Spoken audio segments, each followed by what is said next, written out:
Saludos amigos y bienvenidos a otro episodio de Sinvergüenza. Me encuentro aquí con un gran amigo, alguien a quien he llegado a apreciar a través de los años. No solamente es mi amigo, sino que hace unos años atrás también fue mi pastor y me refiero a el doctor Eliezer Graterol. El doctor Graterol, bienvenido aquí a Sinvergüenza. Es un estudiante de por vida. Eh, Podríamos hablar de todos los créditos académicos que tiene, pero el programa no es tan largo, así que no queremos extenderlo. Eh, pero sí queremos darte una bienvenida a esta, esperamos la primera y que no sea la última vez que nos acompañas aquí en Sinvergüenza. Y Eliezer, te hago una pregunta. Estamos ya en la primera semana de enero. Todo el mundo ha hecho, o la mayoría de las personas ha hecho resoluciones. Yo sé que yo hice resolución. Eh, ¿Cómo logramos que esas resoluciones sobrevivan los 14 días de nacida? Hey, estoy tan contento de estar aquí en tu programa. Yo sugiero por lo menos tres puntos para considerar. Número uno, Carlos, dime qué piensas de esto. Tener una, una visión, no quiero utilizar la palabra meta porque con tanta frecuencia la meta justamente se diluye, ¿no? Ujú. Se pierde como la arena entre los dedos, en la mano. Una visión que dónde tú te ves al final de este año. ¿Qué quieres estar haciendo? ¿Dónde quieres estar al final de este año 2023, en 5 años, en el 2028, en 10 años? El componente de la visión, otra vez, ¿qué quieres estar haciendo? ¿Dónde quieres estar? Esto va mucho más allá de una meta. Con tanta Ujú. frecuencia, Carlos, nosotros no queremos, no sabemos lo que queremos. Y eso es un problema, Ujú.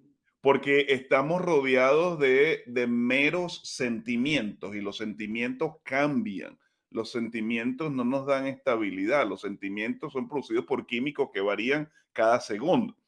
Así que Ujú. no se trata de yo quiero, se trata de, o se trata de visualizarme dónde yo voy a estar, qué voy a estar haciendo, cuál es mi pasión. Y todo eso está encerrado en el concepto, en el punto número uno, y quiero compartir, como te mencioné, que es la visión.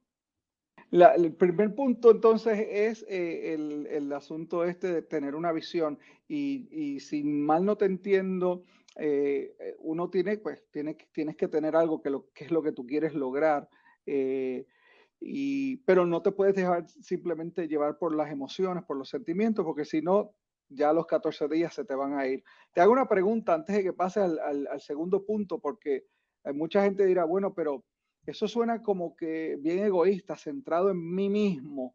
¿Qué función tiene ahí el aspecto pues, de la vida cristiana, del poner a otros delante de mí?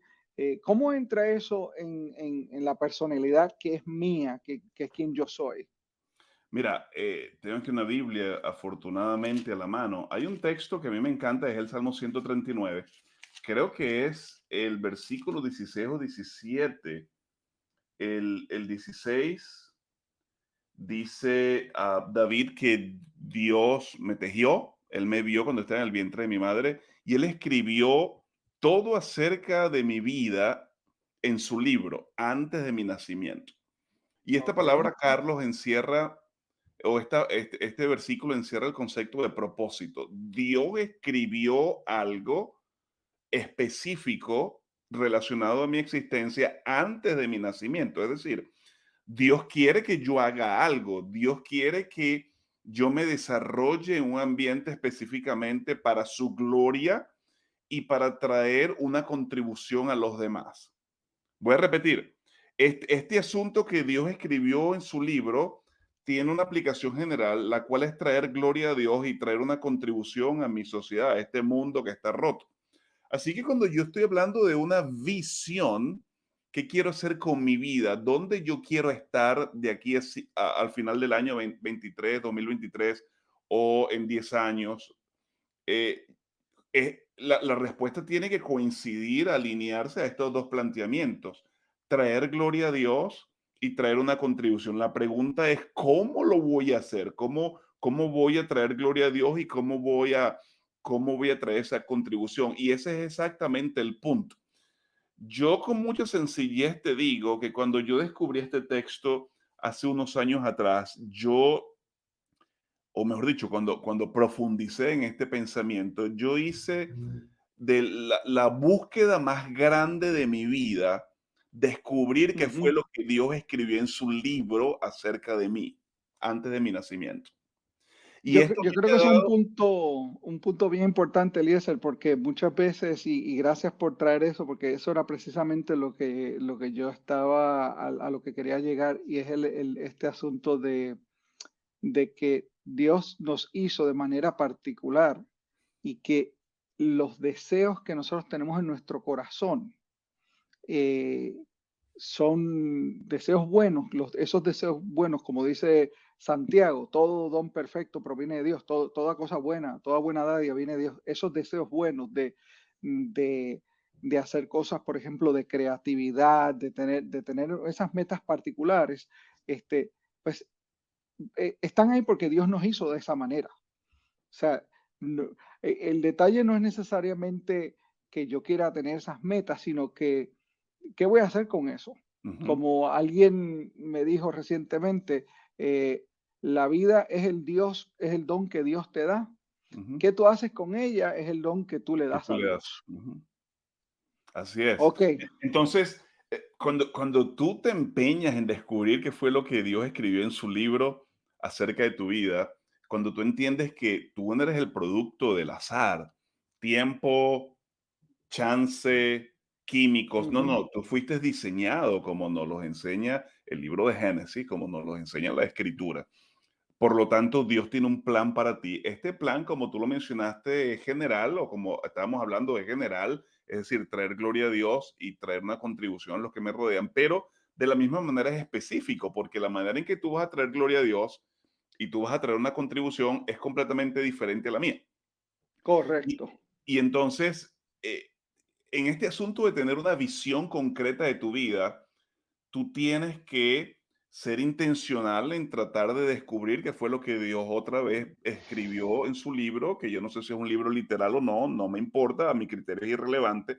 El punto está en que Dios tiene un propósito para mí. Entonces, ¿qué yo puedo hacer, Carlos, en este asunto de la búsqueda del propósito de mi vida, entendiendo que Dios tiene unas obras para mí o un plan para mí que Él determinó inclusive antes de mi nacimiento? Al propósito, eso Pablo lo dice en Efesios capítulo 2, versículo 10, cuando él dice que somos hechura suya, y la palabra en griego hechura es poema, de ahí viene la palabra en español para poema, es decir, somos una obra maestra. Y Pablo dice, Dios nos salvó y nos dio unas obras de antemano que él quiere que hagamos. Es decir, si combinamos el Salmo 139 y Efesios 2, por creación y por redención, nosotros tenemos un propósito. Entonces, esto es lo que yo sugiero. Mira, presta atención a tu personalidad o a tu temperamento. En otras palabras, estúdiate a ti mismo, porque Dios te creó con un temperamento específico de tal manera que tú cumplas el propósito que Él tiene para ti. Así que si tú eres tímida o si tú eres extrovertido, no hay nada malo con eso. Y tú has dado muchos Ujú. seminarios de temperamentos. Entendemos que cada temperamento, cada personalidad tiene aspectos positivos y negativos. Yo tengo que entender esto, yo tengo que afilar los aspectos o las áreas positivas de mi personalidad y tengo que trabajar en las negativas. Si yo no hago eso por mí, ¿quién lo va a hacer? Absolutamente nadie. Exacto. Es curioso que nos empeñamos en conocer otras personas y estamos en el Facebook o Instagram tratando de ver los chismes por aquí y por allá y no nos estudiamos a nosotros mismos. Alguien dijo una O- vez, Carlos, y esto puede traer algún tipo de polémica, pero alguien dijo, y quizás no vamos a ahondar en esto porque no tenemos el tiempo y tampoco es el espacio. Para yo poder conocer a Dios, el requisito es primero conocerme a mí mismo. Primero. Ujú. En otras palabras, yo no voy a ser capaz de conocer a Dios y el plan que tiene para mí a menos que yo sepa dónde estoy parado. Así que presta atención a tu personalidad, a tu temperamento. Es el punto número uno. Punto número dos, presta atención a tu cultura. ¿Por qué tú Mm, naciste en Puerto Rico? Yo nací en Venezuela. ¿Por qué tú naciste en Suecia o en Nueva Zelanda? Hechos 17, Pablo dice que el Señor determinó las fronteras, el lugar de nuestro nacimiento. Y yo a estas alturas te puedo decir por qué Dios permitió que yo naciera en Venezuela. Y no tengo tiempo para hablar de esto, pero por muchos años, cuando yo llegué a Estados Unidos, yo le hice esa pregunta a Dios: ¿por qué yo nací en Venezuela y no nací en otro país? Eh, yo tengo que como, batallar. como en Puerto Rico. ¿Por qué no nací en Puerto Rico? Esa es la Posiblemente, pregunta. tú sabes, cuando llegas de inmigrante tienes que aprender un nuevo idioma, tienes que enfrentarte con la realidad migratoria, entre otras cosas. Y un error, yo me comparaba con otras personas o miraba a otros que las tenían más fáciles, créditos estudiantiles, qué sé yo qué. Y entonces eso me fomentó a hacer esa pregunta. ¿Por qué yo no nací Ujú, en algún otro lugar que pudiera tener el asunto más fácil, ¿no? Pero claro. con los años Dios me respondió por qué nací en Venezuela. Número tres, todos tenemos un apellido, una historia familiar, y a veces esa historia no es tan placentera, a veces esa historia está manchada de muchas lágrimas, Ujú, aún de sangre. Posiblemente tus padres se divorciaron o fuiste huérfano en una temprana edad, te crió tu abuela, qué sé yo qué, pero eso es parte de ti. eh, ujú. la historia familiar. Tú tienes ya vamos por qué, número Los tres, uno, ya estás dijimos en que el tres. número uno es la personalidad, número dos es la cultura, número tres tu historia familiar, número cuatro, Dios te dio talentos, Ujú, Dios te dio talentos. Y con frecuencia nosotros mezclamos los talentos con los dones espirituales. Dios también te dio dones espirituales. Los dones espirituales son las herramientas que Dios nos ha dado para cumplir la misión. Y la misión es sí. nuestro servicio a los no Ujú. creyentes. Y eso es algo, una distinción muy importante, porque cualquiera tiene talento, independientemente de su relación con Dios. Pero solamente las personas que están en lo que yo denomino en una relación positiva con Dios, tienen dones espirituales. Así O es. sea, Sí, los y talentos son habilidades adquiridas o ujú. habilidades O que naciste con ellas porque innatas, naciste. naturales, correcto. Mm. Y Dios te las dio. Bueno, Y los talentos, Carlos, Dios te lo ha dado también para ejecutarlos, es tu ministerio, porque mira, cada persona, cada creyente, tengo entendido que la audiencia de Carlos Sinvergüenza predominantemente son creyentes. Cada creyente es un misionero y un ministro.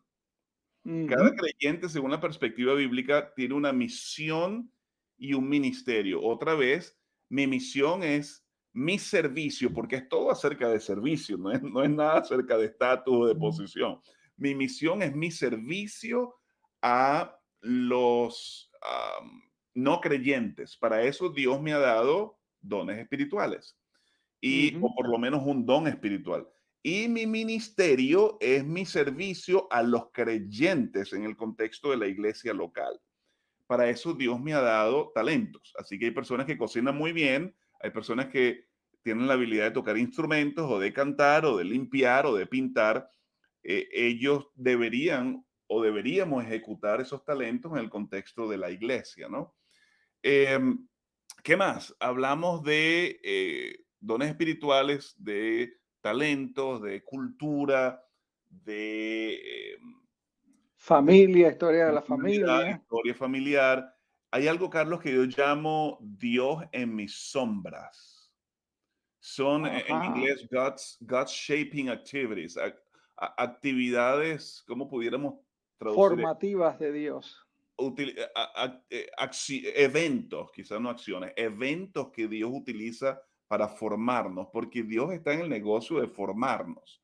Dios te está formando hasta que tú llegues a ser el hombre o la mujer que Él quiere que tú seas. ¿Ok? Mm, Y para eso Dios utiliza situaciones positivas, pero también situaciones adversas. Ahora, ujú. hay un paréntesis aquí, ¿no? Dios no causa el dolor. Yo creo que eso, bueno, a veces no puedo aseverar que tenemos que dar eso por sentado, porque son muchas las personas que a veces creen que Dios es el autor del dolor o de las Bueno, tragedias. pero ¿sabes qué, Eliezer? no te preocupes de eso, porque para nuestros amigos, yo les dije que Eliezer tiene muchos títulos académicos. Miren, llevamos 16 minutos del programa y él está tratando todavía de contestar la primera pregunta. Pero mira, rapidito entonces, rapidito, porque ya nos quedan que 10 minutos más. Otros 15 minutos más o menos. Esas actividades que Dios utiliza para formarnos incluyen actividades, eventos buenos y malos. Dios no causa el dolor, pero Dios lo permite. Dios Claro. lo permite. Y Dios lo permite en su sabiduría por, por alguna razón y a mi Bueno, criterio, Santiago dice que es para que logremos madurar y llegamos a ser correcto. seres completos, perfectos, no en la perfección esta de no pecar, sino de ser completos, maduros en el Así es, Señor. Para así eso es. son las pruebas. Porque todo en la vida cristiana es acerca de crecimiento. Ujú, Por eso es que es importante hablar de resoluciones y de visión y de planes, porque todo en la vida cristiana es acerca de crecimiento. Si tú no estás creciendo espiritualmente, si tú estás creciendo en el trato con tu cónyuge, con tus hijos, en tu salud mental y física, como dice Lucas 2:52, que Jesús crecía en todas estas áreas, en lo físico, en ujú. lo emocional, espiritual y en lo relacional, entonces no estamos haciendo nada. Así que yo tengo que prestar atención a esos eventos que con frecuencia más bien quiero eliminar, esas memorias obscuras, pero cuando yo echo un vistazo atrás me doy cuenta que allí estaba Dios. El punto está, Carlos, en que Dios me está moldeando. Y mira la historia de José. Imagínate José en la cárcel por ser fiel a Dios, después de tantos eventos negativos en su vida, huérfano, su mamá se murió, los hermanos lo envidiaban, lo traicionaron, lo querían matar, lo vendieron como esclavo. El chico se mantiene puro y firme y fiel a Dios y lo envían a la cárcel. A veces romantizamos este asunto, Carlos, pero cuando José estaba en la cárcel, yo me lo imagino que él estaba cuestionando a Dios o mejor dicho, las circunstancias. ¿Por qué si yo soy fiel me ocurre todas estas cosas? Pero José no lo sabía, Dios lo estaba formando y José no sabía que el siguiente paso que iba a dar después de la cárcel iba a ser al palacio. Así que con frecuencia Dios utiliza las acciones o eventos negativos para formarnos de tal manera que lleguemos a ser el hombre, la mujer que Él quiere y cumplamos ese propósito, ese plan, ese sueño que Dios escribió en su libro antes de nuestro nacimiento. Así que si consideramos todas estas cosas y somos intencionales estudiando nuestra personalidad, temperamento, historia familiar, dones espirituales, talentos, estos eventos que Dios ha usado, que muchos de ellos son negativos y tienen su origen posiblemente en nuestros primeros años, en nuestra niñez.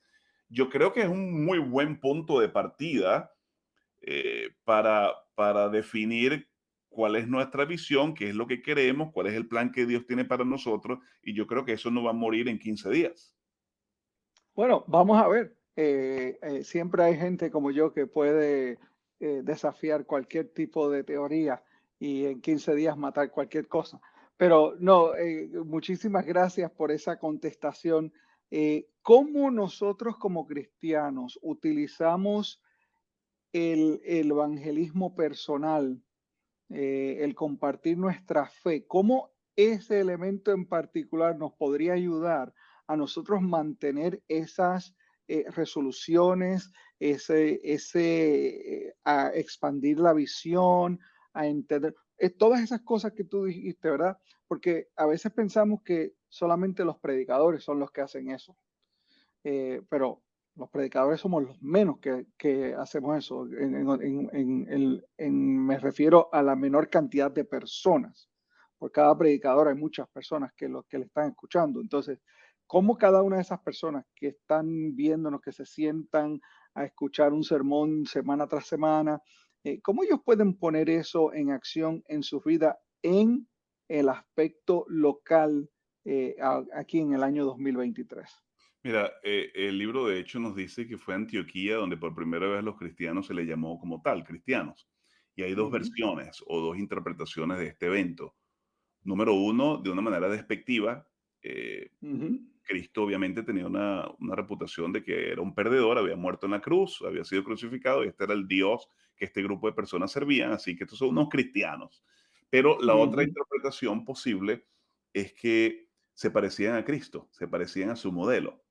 Y mm, de hecho, los mismos líderes religiosos, los mismos fariseos, lo podemos leer en Hechos capítulo 4, tuvieron que reconocer que Pedro y Juan en particular, que eran unos tipos ignorantes, que eran unos pescadores, de la manera en que se desenvolvían, en que explicaban las escrituras, en que los trataban a ellos, que eran los enemigos, los que le estaban infligiendo dolor y oprimiendo en cierto sentido. Tú lees que el texto bíblico dice, y ellos reconocieron que habían estado con Jesús. Por lo tanto, el, el, el planteamiento supremo o último de lo que tú estás hablando, Carlos, es reflejar a Cristo. Yo soy un cristiano no porque tengo una nube de conocimientos teóricos o doctrinales que son muy importantes, pero últimamente el plan es reflejar el carácter de Jesús, reflejar el carácter de Jesús. mm, Y eso no va a ser posible a menos que yo invierta tiempo con Él a través de la oración, que lo sabemos muy bien, a través del estudio de la Biblia. Y entonces el apóstol Pablo habla en Corintios y él dice, número uno, la experiencia cristiana tiene que ser como una fragancia y tiene que ser una fragancia de vida, un aroma de vida. Yo no tengo tiempo para explicar lo que esto representa dentro del punto de vista teológico e histórico, que es lindo, pero que cuando yo llegue al trabajo, a la oficina, que cuando yo me siente en la silla del avión o cuando yo vaya a la tienda, que yo despida esa fragancia, que las personas perciban que yo soy un tipo diferente. Eso es parte del plan. Y número ujú, dos, el apóstol Pablo dice, el reino de Dios, el evangelio no es bla, bla, bla, no es palabrería, es poder.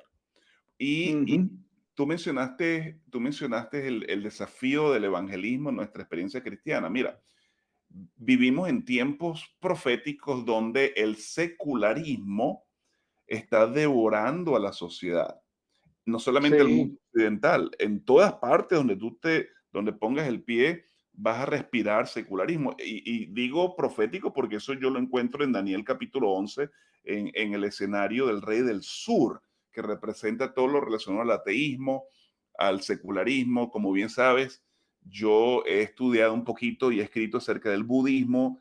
El budismo es una de las religiones que está creciendo en el mundo occidental de manera exponencial. Entre otras cosas, el budismo enseña que no hay Dios, no hay un ser supremo. Así que estas cosmovisiones o esta postura nos están invadiendo y el secular o el posmoderno, la manera más fácil de llegarles es justamente cuando ellos vean que nuestra cosmovisión bíblica es válida no solamente dentro de un plano intelectual, sino dentro de un plano pragmático, es decir, cómo el Evangelio trabaja, cómo el Evangelio se aplica en mis finanzas, en mi relación con mi esposa, en mi relación con mis hijos, en mi salud. Esa es la mejor manera de alcanzar al secular, porque el secular, el mm, posmoderno, constantemente se formula. ¿Por qué yo tengo que aceptar el cristianismo? ¿Qué beneficio? ¿Cómo yo aplico o cómo se puede aplicar el cristianismo a esta área específica de mi vida? Así que si yo, ujú, yo digo que soy cristiano, yo puedo ser muy inteligente, pero tengo una muy mala salud o tengo una crisis que se me escapa, inmanejable con mi cónyuge y siempre estamos como perros y gatos. Eso no es un buen testimonio y no voy a ser capaz, por más conocimiento bíblico, doctrinal que tenga, posiblemente de alcanzar a este individuo con el evangelio. Oye, Eliezer, te pregunto, ya estamos llegando aquí al final del programa. eh, ¿Cuál es, a tu entender, como evangelista y como misiólogo, cuál piensas tú que es el reto más grande de la iglesia a nivel mundial en este próximo año, a medida que tú ves el panorama global? Mira, cuando yo veo el panorama global, sin lugar a dudas, el reto mayor es este. Nosotros tenemos que regresar a lo básico, a las escrituras. Entre otras cosas, he visto cómo muchos cristianos se están desviando del planteamiento bíblico no están considerando los principios básicos de interpretación, se están introduciendo ideas espurias, eh, y lo más triste es que nos estamos convirtiendo, como dijo Jesús en Mateo 7, Mateo 24, 25, en oidores y no hacedores de la palabra. Lo que este mundo necesita, Carlos, es cristianos que no solamente oigamos la palabra, estudiemos la palabra, sino la pongamos en práctica. Por eso tú en mencionaste práctica. anteriormente el hecho de ir a la iglesia a escuchar un sermón. Eso, yo no quiero decir es irrelevante, no, no es irrelevante, es importante, pero de nada sirve, Carlos, si yo me conformo solamente con escuchar un sermón y no le pido al Señor que por su gracia y por su espíritu, eso que escuché, Él me capacite a ponerlo en práctica. Porque, Eh, porque, una cosa que tú mencionaste que me llamó mucho la atención es precisamente que cuando yo te hago la pregunta, tú te referiste a la Biblia, a la necesidad de nosotros de volver a lo básico, ¿verdad? Yo hubiese pensado que tú me ibas a decir, bueno, mira, tenemos el reto del problema que está, el desplazamiento tremendo que ha ocurrido en Europa debido a la guerra, el otro desplazamiento que está ocurriendo en Estados Unidos. Pero el problema más todo grande, eso está si aquí, te ¿no? entiendo correctamente, no está allá afuera, sino está aquí dentro. Por supuesto, De nosotros, que nosotros, como dice el apóstol Santiago, no, bueno, no digamos al apóstol, pero que el autor de la epístola de Santiago, este, que la fe sin obra es muerta. ujú. Entonces, muy lindo que nos vemos todos los fines de semana yendo a la iglesia con nuestras chaquetas o a cultos bien bonitos, con luces, con música y todo eso, pero salimos de ahí y entonces ¿qué? Fíjate, recientemente alguien me estaba haciendo o estamos discutiendo un escenario, una interrogante similar. ¿Cuál es el mayor reto de la iglesia en este año que se aproxima? Y la persona decía, tenemos que ser más relevantes. Ujú. Pero Carlos, ¿habrá un libro más o algo más relevante que esto? Hay un libro más relevante que las escrituras. Las escrituras nos, Definitivamente que no. las escrituras nos dicen que van a haber falsos cristos y falsos maestros. Las escrituras nos dicen el porqué de este conflicto en Europa. Las escrituras nos hablan acerca de la crisis financiera que se avecina, de la crisis moral, del secularismo, todo el escenario que estamos viendo, que es parte de nuestra vida, está claramente establecida en las escrituras. Por lo tanto, nosotros tenemos que no solamente entender este trasfondo profético o cultural, sino nuestro lugar en este contexto. No sé si me explico, ¿no? No, no, y fíjate, Eliezer, te voy a lanzar voy a ser el abogado del diablo aquí. La Biblia es el libro más relevante de toda la historia y al mismo tiempo es el libro más irrelevante de toda la existencia humana. Eh, y es más, yo te argumentaría que aunque la Biblia es el libro más importante de toda la historia, ha llegado a tener una de las posiciones más irrelevantes. ¿Por qué? Porque la importancia de la Biblia, la relevancia de la Biblia, estriba no en el libro mismo, sino en la interacción de nosotros con él y en la medida en que ese libro afecte los principios. Si nosotros vamos a la Biblia misma y decimos, bueno, si el verbo se hizo carne, si la palabra La se hizo palabra. carne y esta Ujú. es la palabra de Dios y esta palabra no está ejerciendo en mi vida un cambio como el que tú estabas hablando, que la gente pueda notar, que nos digan, este es cristiano, ya sea porque nos quieran hacer pasar vergüenza o porque nos quieran felicitar, porque reconocen a Cristo en nuestra vida, entonces la Biblia se convierte en otro objeto irrelevante. Mira, te doy otro ejemplo. Aquí en Europa es increíble la cantidad de cruces de iglesias, de capillitas. Yo vivo en el campo en Europa, pero en el campo, Eliezer, ¿ah? Y no importa dónde yo esté, no pasan 5 kilómetros que yo no me encuentre con una cruz, Ujú, con algún elemento del cristianismo. ujú. Y sin embargo, este es uno de los países más seculares de todo el mundo, de toda Europa, por cierto, y probablemente de todo el mundo, habiendo tantas copias de la Biblia, habiendo tantas referencias, tantas cosas es que tú no puedes viajar más de una hora sin encontrarte con una referencia a la Biblia. Ujú. Y sin Bueno, embargo, la gente no. no fue el Mahatma Gandhi quien dijo, ustedes los cristianos tienen un libro que pudieran sacudir al mundo por el mensaje de este libro. Evidentemente se está refiriendo a las escrituras, la Biblia. Y es allí cuando él dice esas palabras que sacudieron al mundo cristiano. Yo no me hago cristiano por culpa de los cristianos. Posiblemente fue una Ujú. excusa, pero hay Muy algo de probablemente. verdad en eso, ¿no? Y el príncipe de los predicadores, Charles Spurgeon, él decía, tú tienes que predicar siempre y si es necesario utiliza las palabras. Así que Ujú, ojalá que esa sea nuestra mayor resolución en este año, otra vez tener este concepto de visión que te mencioné al comienzo, saber a dónde quiero llegar y últimamente entender que Dios tiene un plan para mi vida, un propósito que Él escribió antes de mi nacimiento, el cual se refiere a traerle gloria a Él y traer una contribución. Este mundo está herido, este mundo ya no da ujú, más y nosotros somos la luz del mundo y la sal de ujú. la tierra. No es que la tenemos, somos. Y si tú no brillas o no traes sabor, o mejor dicho, si yo no lo hago, ¿quién lo va a hacer? Eso es así. Bueno, pues muchísimas gracias al doctor Graterol por haber estado con nosotros aquí en este programa de Sinvergüenza. Y será hasta una próxima ocasión. Esperamos que nos puedas acompañar y déjanos tu comentario, tus preguntas aquí en nuestro canal de YouTube o si lo estás viendo por Facebook. Déjanos saber qué te impactó, qué preguntas tienes y así se las podemos traer al doctor Graterol para que él entonces también nos la pueda contestar. Dios les bendiga.